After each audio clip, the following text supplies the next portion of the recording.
You're watching 3 Sport and our extended coverage of the opening round of the New Zealand Championship. G'day, I'm Sean Summerfield and it's great to have you along for part 2 of our coverage from Pukekohe. We'll be doing this for every round of the series, so whatever races we can't squeeze into our 4-hour broadcast from the circuit, we'll bring you the following week. Now, the next race is a bit of an exception. It was so damned exciting, we changed the schedule last week and screened it just so we could show you how good it was, but it's worth seeing again, so we're going to show it. It's the final race of the Suzuki Swift Sport Cup, and take note, it's a reverse grid start. After 2 fantastic races today for the Suzuki Swift Sport Cup, we roll into the final race and it's very, very close between the top 3 at the end of the first round. Here's the grid for race number 3, and it is a reverse grid. Michael Payman starting up front, Catherine Collins from 2. Row 2, Branwell King alongside rookie Sam Robinson. From the 3rd row, it's mini challenge champ Craig Innes alongside Grant Ryan. From the 4th row, AJ Lauder, and starting alongside him, Sean Lawrence. From the 5th row, Mark Spring, he will start alongside the 23 and Mike Turley. From the 6th row, we get into the quicker guys, Scott Harrison and Alan Dunkley. From row 7, race 1 winner Matt Gibson and Ben Dallas. And from row 8, it's William Bamber and Cody McMaster. An exciting conclusion to the end of the weekend for the Suzuki Swift Sport Cup, and it's the reverse grid race, race number 3. The fast guys having to come from the back. As we've said, just 6 points covering the top 3 or 4. You throw Matt Gibson in the mix there as well. I think young Collins might have been just a bit quick off the mark there. So, Ben Dallas got away with it. Dallas got into trouble off the start. There was a bit of jostling down into one near the rear of the field. He rejoins the track. May have lost 1, maybe 2 spots out of it. McMaster is the tail gunner at the moment as they work their way onto the back straight for the first lap. So for the points for the round win, it is very, very close between Ben Dallas, Cody McMaster, William Bamber and Matt Gibson, all within 6 points. We'll have a look at the replay of the first corner incident. Oh, Dallas very, very sideways there. I think he might have just got alongside William Bamber out on the dirty side of the track. Yeah, I think he might have had someone else had a hand in that. But anyway, he hasn't suffered too badly because of it. A couple of cars running wide off the exit on lap number 1, and look at them bunched up already. Working their way up towards Ford Mountain for the first time, it is the 22. Michael Payman's with the race lead, former New Zealand Youth Mini Stock champ. 12 laps, longest race of the weekend. The first 2 races have been over 10, and they're 3 wide, fanned out across the front straight. So these drivers are a bit quicker in the rear. The secret is finding that hole to get that pass and make it clean and make it stick and just keep that forward momentum going. Otherwise, they find themselves just left behind. Fantastic sight over the track cam here at Pukekohe. Fujitsu 200 weekend, the opening round, the Motorsport New Zealand Premier Championship Series. There was Sam Robinson just running a little bit wide off the exit. Still, Michael Payman's with the race lead. Catherine Collins is in there in the 95. These reverse grid races, don't they? They open up opportunities for the slightly slower drivers just to be at that sharp end for a little bit longer and then attach themselves to the back of the quicker cars as they go by. They learn a lot from these reverse grid races, so as long as they survive them, of course. Will Bamber's one of the big early movers. He's made up some spots. Alan Dunkley, in fact, Dunkley's just slipped ahead of Bamber in traffic as another one runs wide. There's a fair bit of contact at the hairpin. A little bit easy to lose your braking point when the cars are all so close and you're just keeping an eye on that car in front and just go past your braking point. Side by side up over the top of Ford Mountain.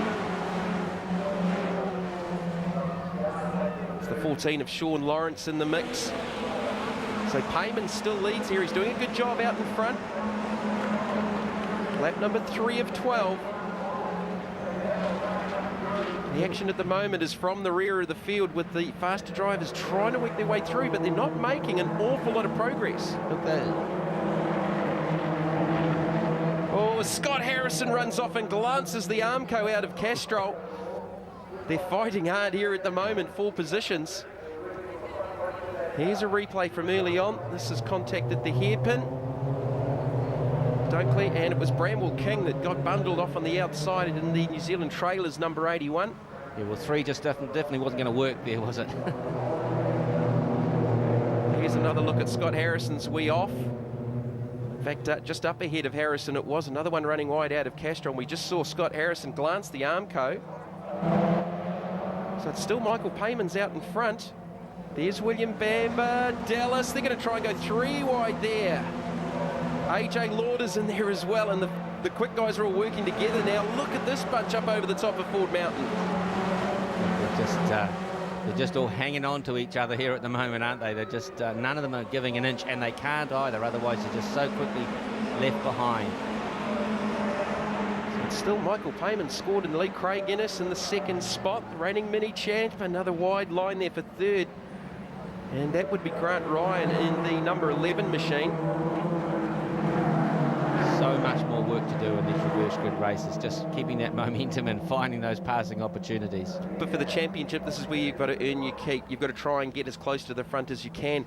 Maybe not necessarily a win, but a point-scoring position nonetheless. And that's dead right, Jamie. You don't want to put yourself in a position where a slower car may take you out, or you make a silly mistake just through frustration, and frustration is just such a big part sometimes of reverse grid races. Craig Innes trying to get the outside run on Paymans. He's opened up the door for Ryan to slip up the inside. Talking to Grant Ryan, he's had a little bit of previous production racing experience on a Honda Civic back in 99-2000, and he's done a 2-hour Bathurst race in a production car as well, so he's got a little bit of experience, but hasn't raced for a long time. Yeah, well, he's got his work cut out here and all these elite Suzukis, that's for sure. He's got some good pace. He's working on the leader. Michael Paymans for the lead. Currently going into the round, we had 4 drivers within 6 points. Ben Dallas leading on 127, McMaster and Gibson tied on 124, as we've got a side-by-side battle through one. Grant Ryan through into the lead in the number 11 machine. Well, those slightly quicker cars at the back, it's just like a brick wall in front of them, isn't it? It's just not opening up where they'd like it to be, but they're still all together there, and that's the main important part, I think. I think William Bamber, just looking in the back of that shot, was up to about the 5th position on lap number 12, and he's on 121 points going into this race, just 6 out of the lead, and one of 4 drivers in with a chance to win the round. So if he can get a clean break from the likes of Dallas and McMaster, he may have enough points to clean up the round, but we'll have to wait and see at the end of this one. There is Bamber, and he's making the pass on Robinson. He's certainly the mover, and now the job's starting to get a bit easier for him. Rolls through to third. Look how bunched up they are. The whole group of cars are all on the same piece of track. Dallas runs side by side there with Mark Spring. There's William Bamber, finished second in the championship last year, now in the colours of LG.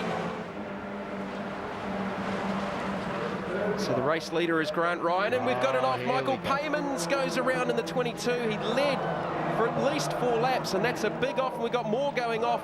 Oh, and a massive rollover. Scott Harrison. Well, that started a lot earlier than that, and Scott Harrison has inverted. Have a look at this replay.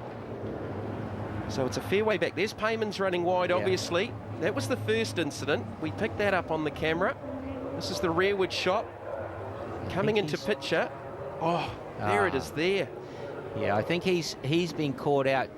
Oh, my word, that is a big tumble. I think he's gone to the right and maybe just... I think he thought the other car was coming back across in front of him, and he's taken a bit too much evasive action, and it's caught him out, unfortunately. So there's Paymans, and watch right-hand side of your screen. There it is. That's where it starts, and that is a violent, violent crash.